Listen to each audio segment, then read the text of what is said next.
the recording for the Dose Institute presentation for significant disproportionality and comprehensive coordinated early intervening services, CCEIS 101.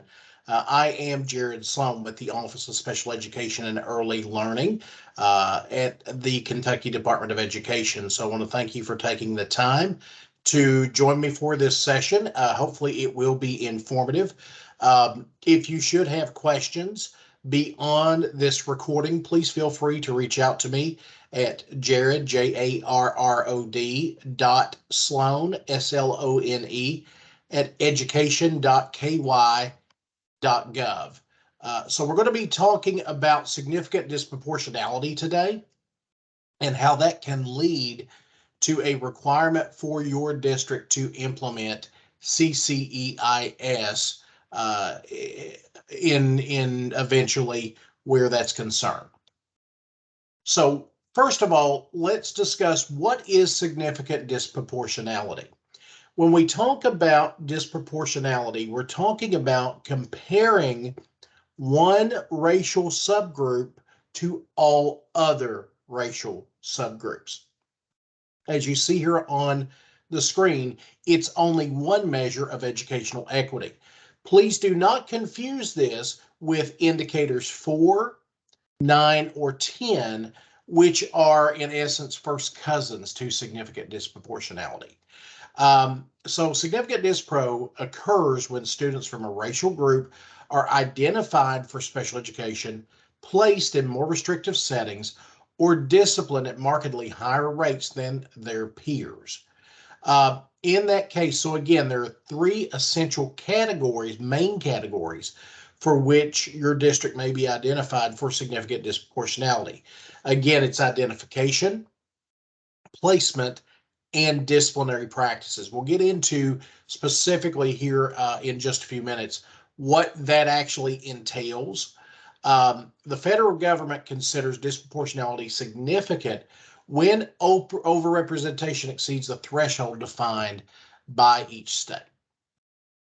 So again, we're going to talk again about what are those three. And as we just said a moment ago, the three main core categories, as you see here on the screen, are identification, placement, and behavior. However, we do look at subcategories, pardon me, within each of those. So there are 14 separate categories and 98 unique ways that your district could possibly be identified for significant disproportionality. So let's look first at identification. There are 7 different categories for which your district may be identified for identification significant dispro. First of all, there's overall identification as a child with a disability. Again, as we said a moment ago, that's comparing one race to all other races. So black to all non-black, white to all non-white, Asian to all non-Asian, et cetera, for all the federal racial categories. There's also identification in each of any of the 6 specific disabilities you see here on the screen. So in Kentucky, intellectual disability is combined into FMD and MMD. So those, when we look at the numbers for those categories, we look at those two combined for the federal category of intellectual disability. There's also emotional behavioral disability, or EBD, OHI, other health impairment, specific learning disability, SLD, autism, and finally, speech or language impairment, or SLI. So again, each and every one of these can have a separate finding within each category. So you may be found to have, as a district, multiple findings of significant disproportionality. Placement, and this one is probably the least common in the state of Kentucky. As a matter of fact, in the last couple of years, we have not had a single district that has been found to be significantly disproportionate in these areas. You've got 2 areas within that, which are placement, less than 40% of the day, and separate school or residential facility placement. I do want to insert a little bit of an asterisk here because if you have a student who is court ordered into a separate school or residential facility, there is an exception to the rule where those students can be excluded from your count. So obviously, if and when your district should be found to be significantly disproportionate in this area, we do look at all CECSAC facilities, all Department of Correction facilities, so on and so forth, to try to exclude those children on the front end. So if you are found to have a finding here, we will be in contact with you. The OCL will be in contact with you to see about what students may be eligible for removal from the count in this area. Removals of children with disabilities from their educational setting due to a disciplinary event. There are 5 separate categories. Now, everyone talks about a 10-day window. This is where it gets a little bit more specific for SIG Dispro. If you'll notice here, we do have in schools totaling up to 10 cumulative days during the school year. So it's less than or equal to 10. Out of schools, removal totaling less than or equal to 10. In school, greater than 10. Out of school, greater than 10. But the one that seems to get a lot of folks is total of all disciplinary removals during the school year, regardless of type. So again, from once you meet an aggregate of half of a day, according to the current methodology, then you will, every event counts for that kid. So let's say that once they meet that half day, they've had a removal from lunch. They've had a removal during the classroom. Each one of those events counts, and that's the one that gets folks. So if you've got a racial subcategory that is removed at a much higher rate comparatively to the population in the district, that's where we see folks getting this finding, because you might have a white student who was removed 30 times. Each one of those counts individually once you've met that half day aggregate. So that's something to keep in mind. So it's not enough to just say, well, we've got to watch the 10-day. We've got to watch the 10-day. You've got to pay attention to all removals and make sure that you're treating students equitably, or that your staff are treating students equitably in terms of removal from the least restrictive environment, or the LRE. So in Kentucky, here's where it gets all kinds of fun for us. In Kentucky, there's a couple of definitions that apply. The federal government has a reg, 34 CFR 300.647B, that requires states to set definitions for determining significant disproportionality. That happened back in 2018 with our State Advisory Council, who we took recommendations based on a look at across the country at what other states were doing. And also there's recommendations right in the reg itself for what we should look at as a threshold in terms of removals and so on and so forth. But the recommendation there, and what is the case currently in Kentucky, is a minimum cell size of 10 and a minimum in size of 30. Again, cell size refers to the number of students identified in the area examined. So white, total removals; black, total removals; SLD, identification of white students, black students, what have you. The in size refers to the number of students who could have been identified in the area examined. So total number of SLD students in the district. So you have to have both of these for a finding to occur. Now, the big asterisk here comes in terms of the next bullet point. If the in size in the district does not meet the minimum of 30 for any of the 7 different ethnic and racial groups, then you have to get compared to statewide data. That methodology is known as alternate risk ratio. So if you are in a district that is smaller or largely homogeneous in terms of racial makeup, so you've got largely white, largely Hispanic, largely Black as your majority population, then what you do is say that you are a district identified for Black total removals. Then your comparison data will be based on all other races statewide. The same thing with white. So if you're a largely homogeneous white district, which we do know in Kentucky, there are some districts to whom that applies, or to what that applies. But you would get compared to statewide non-white data. So again, white to non-white, Black to non-Black, Hispanic to non-Hispanic.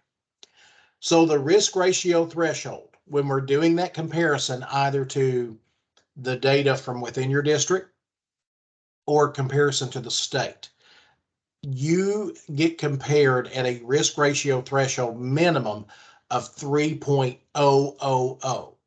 Why 3 and 3 decimal points? You're going, why don't you just have 3.0 there? Because we have gotten into instances where that has been razor thin margin in terms of risk ratio threshold. So we made the determination to go out 3 decimal points to try to give the benefit of the doubt, if at all possible, to districts. So again, you have to be identifying for that subpopulation. So white SLD, Black SLD, what have you, at a 3 times rate compared to all other students. So it is significant. Now, here's the other piece of information. You have to exceed that 3.000 threshold for 3 years. So, for instance, if we were to look back at the December 1, 21, December 1, 20, December 1, 19 child count, you would have to have been above for identification all 3 of those years when we do the calculations above 3.000 in terms of your risk ratio. Now, there's 2 ways out. Once you're found to be significantly disproportionate, again, it does take 3 years for you to be required to implement CCEIS. So let me say that to you. Once you're identified for CCEIS, there's 2 ways out. One is that if any point during the subsequent years, your risk ratio falls below 3.000. If you are below that, you do not pass go, you do not collect $200, you are out of your CCEIS identification. Then it takes 3 additional years of data above 3.000 for you to be found to be significantly disproportionate and required to implement CCEIS at a later time. Also, there's a reasonable progress standard of 0.05. So I'm going to go back to the example that I used a moment ago. So if, for instance, your finding in year 1 was 4.0, your finding in year 2 was 3.095, and your finding in year 3 was 3.090. You would have made the reasonable progress, and although you're continuing to be significantly disproportionate as a district, you're not required to implement CCEIS. So that is a little bit of an asterisk there. You have to make at least 0.05 year over year for a 3-year period. Once you're found to be or required to implement CCEIS, it will, there's 2 ways out: drop below 3.0 or make this reasonable progress for the next 3 data years. Or 2 years, I guess, technically after that point. At this point, I normally would stop and ask for questions. So again, just to kind of go back over what I've said, you have to have the 3 years of significant disproportionality findings above 3.000. Now, once that happens, if you haven't made that reasonable progress in that time, then you're required to set aside exactly 15% of your IDEA Part Basic and Preschool funds for CCEIS implementation. So you reapportion those funds, and you specifically have to use that to address the significant disproportionality and the root causes for why it's happening in your district. You cannot move that money back. Once that money is moved, it has to be used to address significant disproportionality and the root causes for that. Now, who can be served? Children ages 3 through grade 12 may receive benefit of those services. Let me say this to you. Notice it says through grade 12. It's not age 21s or grade 14. So it's grade 12 only.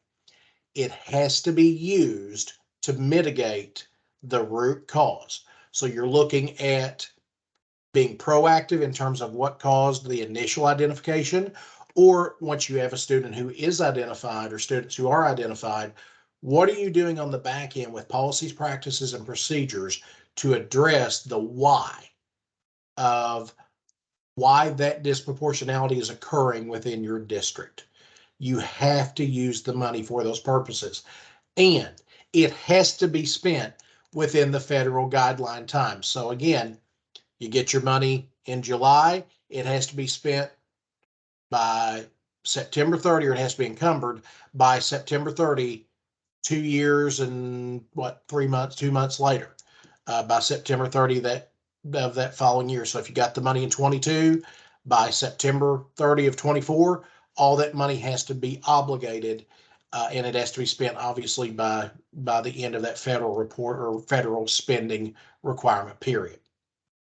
So just to recap, you have to set aside the 15% of both IDEA basic and preschool. You can take all the money though from your basic fund. So even though you've got to set that amount aside, you can take it off from basic, because as we know, preschool funds are, particularly on the federal level, are pretty scant. So you can take that all from your basic funds. Either way, you've got to take into consideration, once you have this finding, how are you going to supplement and provide the same level of services that you were providing before you lost or had to set aside the 15%? Maintenance of effort also becomes a concern here. So you want to make 100% sure that you are being proactive on the front end and understanding. And when I contact a district and I'm talking to you about, hey, you might want to consider voluntary CEIS, and we're not going to really get into that today. There is an option before you're required to set aside this money to voluntarily set up to 15% to address the issue. So again, you want to be proactive and not reactive when we're seeing that data possibly lead you. Better to be forewarned than forearmed, as the saying goes. So again, talking about methodology and how that's calculated. When we're talking about the risk ratio, we've got an identification example here on the screen. Notice it's the number of children, number of enrolled children, divided by the number of all children in the other category. So again, white to non-white, and the number of all other enrolled children. So again, that comparison rate for the instance at the top would be the number of OHI white students compared to all OHI white student, or all white students in the district. On the bottom, the same thing, it's all non-white. So again, it's just an example there for you to understand the calculation. Again, the alternate risk ratios we talked about a moment ago, you compare that to state data. That's if you don't meet that that cell size of 30. So again, if you're a smaller, homogeneous district, primarily of a certain racial category, is what you have, discipline or identification. You want to be cognizant of the total identification of students, the total removal of students, regardless of the racial category. So again, if our policies, practices, and procedures are being done effectively and appropriate identification practices are happening, That's what you want to take a look at with SIG-DISPRO. For discipline, the calculation's a tad bit different. We look at the number of children with disabilities compared to the number of children with disabilities from that racial or ethnic group. You remember when we were talking about identification a minute ago, we were talking about the total enrolled students in the district. Here, we're looking at just the students with disabilities when we're doing that comparison. So again, black removals here, and I'm just giving an example, to the total number of black students identified with disabilities compared to the number of total removals of all other kids and the enrollment of all other kids with disabilities. There is a risk ratio, an alternate risk ratio that exists here too. So if you should happen to not meet that removal minimum cell size, then the comparison will be done for alternate risk here. So it's something to keep in mind for you, that you've got to pay close attention to your data. Again, alternate risk ratio, that's what I was just talking about there, that if you don't meet that minimum cell size, that you could be compared to state data. So let's look and see where we are as a state for the current year, identification year of 22-23. We do have a total of 9 districts identified for CCEIS. We have 45 total with at least 1 year of significant disproportionality. If you do the math very quickly, that's about 25% of the districts in the state of Kentucky have at least 1 year. Now, again, you don't have to set aside the funds until you meet year 3, but better to be forewarned than forearmed. So if you are aware that you have an identification or a notification, you want to get on this and understand what I need to do or what you need to do to work on this issue. So I do want to point out to you that when we look at intellectual disability, we're looking at the risk ratio. So again, as we've talked about, we look here on the screen, we're talking about white to all non-white. That's the risk ratio for those students in the state of Kentucky. You will notice that we do have several districts. We have 4 districts, as a matter of fact, that you see here with intellectual disability or FMD, MMD findings. That means, particularly for, and I can tell you that the first 3 that you see there on the screen, the 3.226, the 3.649, and the 3.119, are all 3 alternate risk ratio districts. That means that when compared to state data for them, they are identifying white MMD, FMD kids at over a 3 times rate comparatively to all non-white students in the state of Kentucky. But notice that even compared to, on the left-hand side, even to white students. So if we did a comparison over there, you would find that they're even grossly over-identifying students comparatively to the white population. Notice District D here is a black district for intellectual disability, or identified for intellectual disability. That's at almost a 6 times rate. So again, that means in that district, they're using a traditional risk ratio, and that means that they are identifying black students at almost a 6 times rate in comparative population to all other students in the district. So black to non-black. Very concerning. I can tell you that that district is very actively working on and has been very proactive in terms of what they're doing to help mitigate the issues. So let's look at SLD here. SLD, and again, these data are all from the most recent child count, which as of the recording of this is December of 21, just so that everyone knows. Again, we've got 2 white districts. Both of these are alternate risk ratio. You've noticed that's what the majority of what we're talking about, because it's smaller districts in the state. They are at a 3.551 and 3.790 respectively. That means that the students within those districts are being identified at those rates compared to all non-white students in the state of Kentucky. Again, looking over at the left column, you see that they're still well above identifying comparatively white SLD students. Very concerning. OHI, same thing applies here. This district is identifying at a 3.287 times rate compared to all non-white the state of Kentucky. The thing I do want you to pay attention to here is look at your black OHI identification statewide. That means that they are being identified at a much higher rate than all of those other categories combined. That would make me say to you, if you have a black OHI population, which you may, depending upon the enrollment in your district, take a look at those students, because that is an area that might catch you very quickly. And it's something that you need to monitor and of which you need to be aware. Total removals, you see again, these are both regular or traditional risk districts or risk ratio districts. You'll notice here again, multiple races, black students being removed at a much higher rate.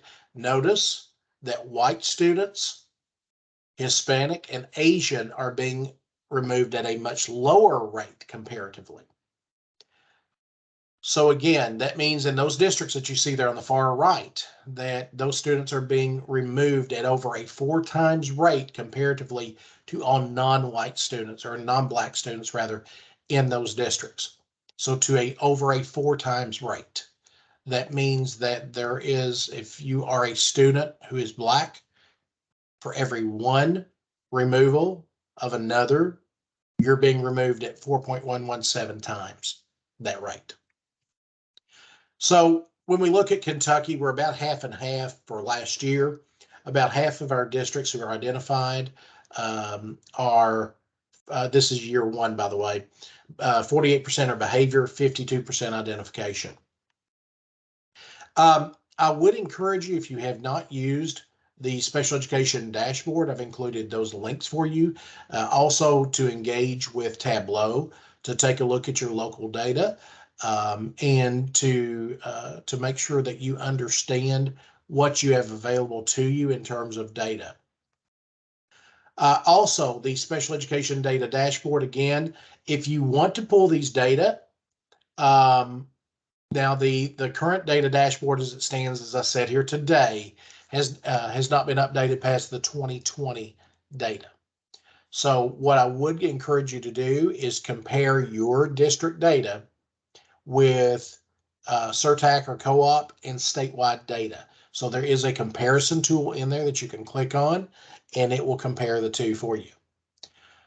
So Tableau is another tool. As we said, if you do not have access to Tableau, you need to ask your CCEIS administrator rather, to add you to Tableau. And there's also a user guide in there on how you can use Tableau for information in and around the significant disproportionality within your district. So what I would say to you now is, if you have any further questions, if you have further questions, I should have corrected that before I recorded this. Please contact me, jared.sloan at education.ky.gov. Thank you for taking the time out of your day to sit with me through this.